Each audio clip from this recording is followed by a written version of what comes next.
श्री परमज्योति कल्की चमत्कार। मु हैदराबाद सनत नगर बासिंदा एम विजयश्री। मु श्री परमज्योति भगवती भगवान को जानिबा पूर्व मोर बहुत स्वास्थ्यगत समस्या थिला, जथा पेट व्यथा, पिठी व्यथा एवं असंभव ऋतुस्राव।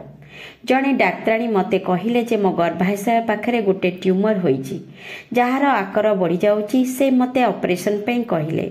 मु बस रे ऑफिस गला बेले मोर जंत्रणा बढ़ी जाउथिला। बसी रहिबा पई मो पई असंभव थिला।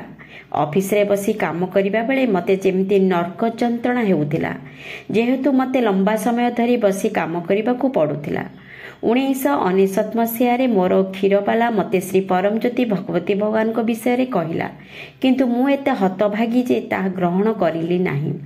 दिने आमे से क्षीरबाला घर को जाइथिलु। सेठी श्री परमज्योति भगवती भगवान को दीक्षा दिया जाउतिला। मु ततस्मात् श्री परमज्योति भगवती भगवान को मोर व्यथा दूर करने को प्रार्थना कली। चमत्कार भाव मो व्यथा 7 दिन रे उभा होई गला। आज जाए मोर पिठी व्यथा होई नाही। मु वर्तमान घंटा घंटा धरी ऑफिस रे बसी पारुची। मु मोर प्रतिटी मुहूर्त रे आनंद को अनुभव करि पारुची।